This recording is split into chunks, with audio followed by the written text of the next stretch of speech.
gets a victory. He'll tie Bisping for the most wins in UFC middleweight history. Touch of the gloves underway. Tavares, the betting underdog in white. Gregory Rodrigues in yellow.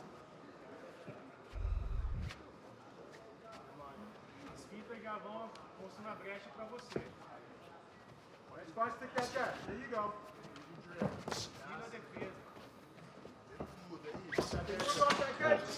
Quick right from Rodrigues, got through.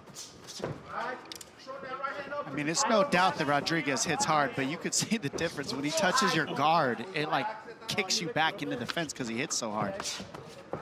And now looking to pin Tavares against the fence, who lands a counter shot. And that's the thing about Tavares. Even if you hit him hard, he's going to hit you back. That's he's not going to stop. That's the danger. You might feel like you're having success. He tags you with something. Tavares does not care. You could be beating him up for, 14 and a half minutes, and he'll knock you out in the last second of the fight. Well, look at how grounded he is, and look at his stance, right? Look at his striking posture.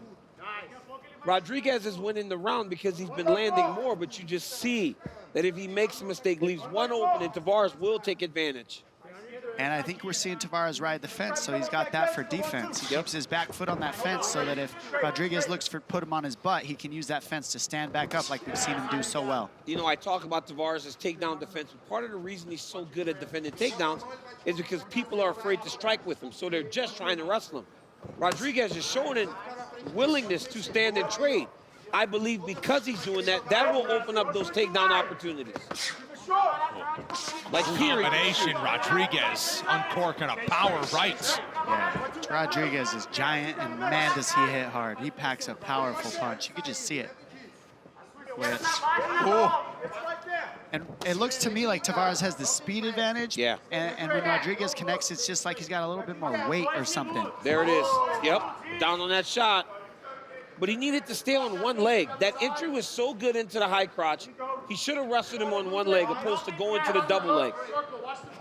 I don't want to sound like I don't believe in double legs, but I just don't think they're as effective today. I'm going to tell you something. Fighters are just I'm going to give you something, though, man. Nobody can single leg like you. No, that's the thing. Dom, you have a nasty single leg, bro. You're an Olympian in that. People are just so good at defending the double now. You're super good at a single, but that's why they're going at doubles, man. You're just not good at a single, honestly. It's hard to finish singles. You slip your foot right out. Yeah. Once they get their knee out and their foot out, they're gone. You got to go single to the double. Tell us how to do it. You take a single, you run them off the fence, put them back on the fence to get your hands locked. Now they can't defend you. Wrestling 101. You heard it from the best. You're crazy, man. Rodrigues trying to close the distance with Tavares along the fence again. 2 minutes to go. Rodrigues to the body. Tavares has found a home for the 1-2 up top. And Tavares will do this and let you get tired hitting his guard. He's not out of this fight. Just because you see him getting hit, it doesn't mean anything to this man. He will stay in a fight like this the whole time and still knock you out the second you give him to do it. There it is. Now he's on the single. He's got to get it up there, start to kick at the foot. Can't let Tavares. Oh, and then a knee up top from Rodrigues. Tavares got to get out of danger here. If you're Rodrigues, just drop down on the leg again. Wow. There it is. Opportunity. I mean, Rodrigues seems to just want to overwhelm him in this fight. And you can't really overwhelm a guy like Tavares, to be honest. It's hard. He doesn't get out of the fight. He stays in it. Gregory Rodrigues is going after him right now. He's so good, Rodrigues. I mean, the way that he keeps the pressure is what's really impressive right now. Tavares needs to be really careful with his neck here. I heard you. Tavares, a grounded opponent with the right arm down. Now he picks it up and he eats a knee for his trouble. Well, he picked it up to fight the hands. If he doesn't fight the hands, you saw Rodrigues start to try to bring him back down to try to lock up a choke.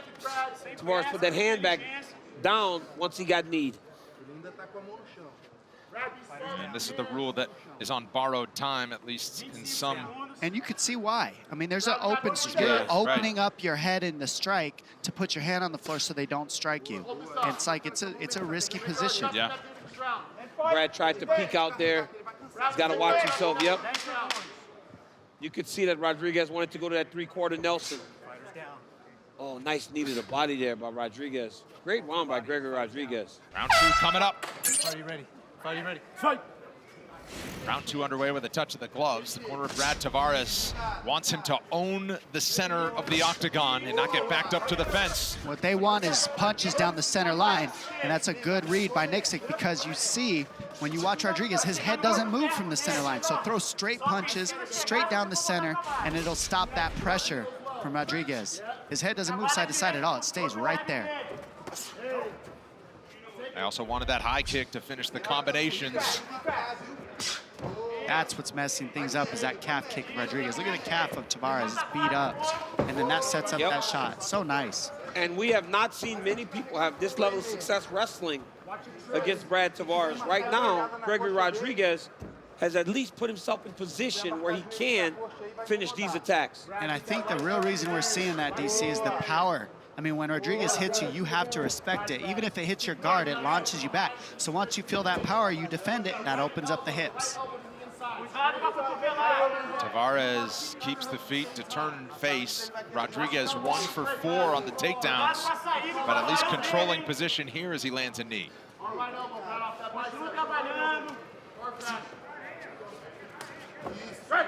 Tavares breaks free. They want a 3-2 and a 1-2 down the line for Tavares. We'll see if he lets that go. I mean, look at the knot on the outside of Tavares' leg from those low calf kicks.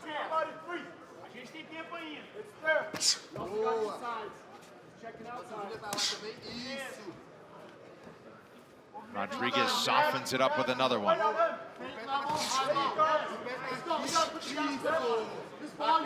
Tavares is landing at a good clip. 60% of his total strikes have landed. Goes in for another 1-2.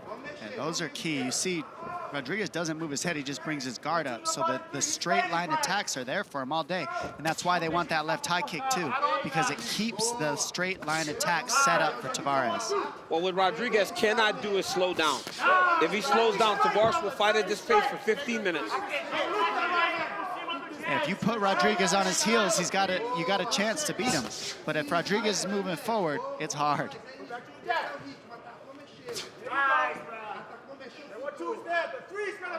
Halfway through round 2. Oh. Another one right on the compromised left leg. Tavares lands a left in return. Yeah. Tavares can't eat too many more of those calves. He's doing better in round 2, holding his ground in the center of the octagon, I'll tell you that. He's not getting pushed around like he did in round 1. I mean, he's been a nail so many times in his career that's the thing that makes Tavares so good, is he could be a nail or a hammer at any given moment in these fights. That's most of the time when you shoot single legs on people. They shut it right off, they pull the foot out. That's why not everybody can do it. But that was also because Rodrigues has had no success in striking this round. Agreed. Oh, he moved his head on that one, Rodrigues.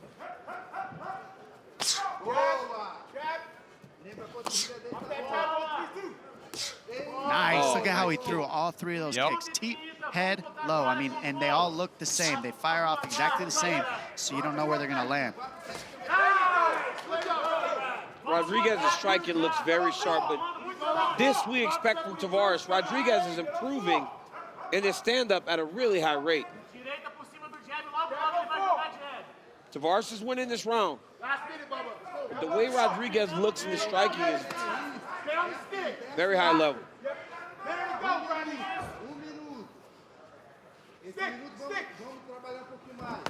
Good timing on that. Yep, time to kick. Finds his way on top in the final minute, his second takedown of the fight. Let's see if Tavares can finish this round on the feet or if he finishes it stuck on his back. All timing on that takedown there. Tavares threw a blind kick. Rodrigues was able to level change into him. 1 foot on the ground. It doesn't matter how great you are at balancing. If a guy explodes in you, you will go down.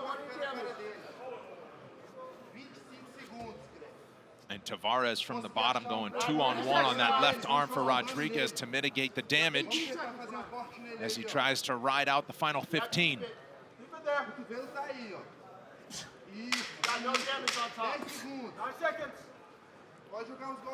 So the stumble turns into top control for Rodrigues to end round 2. But Tavares able to keep it just that. Round 3 coming up against Brandon Royval, plus a special 5-round co-main pits Yair Rodrigues in his home country against Brian Ortega. The UFC's return to Mexico Saturday, February 24th, only on ESPN+. Third and final round here between these middleweight veterans. Brad Tavares' corner said speed down the middle. Yeah, Mexico City, man, always a fun place. Fitz, you had a great time there last Yeah, time. it was awesome. I can't wait. Remember? Time to go table dive. Fitz, you went under the table. I'm heading back. I'm sure I'll hear a lot more about it. Oh, swinging big shots on both sides here. Rodrigues is going for the finish now. Oh, my goodness. Rodrigues exploded. Oh, So many shots he's throwing. oh, and he's really starting to beat up Tavares. Can't take too many more of these. RoboCop gets it done in round 3. Gregory Rodrigues finds it and finishes it. Yeah, Rodrigues just unloaded on him. He couldn't take the shots anymore. I mean, it was just too many right hands in a row. And Rodrigues just hits too hard. When he touches you, you feel it. Well, you saw a piece of why they call him RoboCop. Marched forward. Right here, you see Gregory Rodrigues just get on the gas. He said, you know what, man? Second round was a little too close for my liking. I'm going to get after this dude and just put it on him. We are talking about a jiu-jitsu world champion that fights with this level of striking. I mean, I don't know, man. We got to stop talking about this dude's grappling when he walks into the octagon now, because he is so good in the stand-up. Yeah, he's got next level power, DC, and I think that's the difference maker. It's not just the technique. It's the level and the power at which he hits you. Even when he's hitting you in the arms, you're getting rocked because of his power. Ladies and gentlemen, the end comes officially 55 seconds, round number 3. Referee Jason Herzog puts a halt to the fight for your winner by TKO, Gregory RoboCop Rodrigues.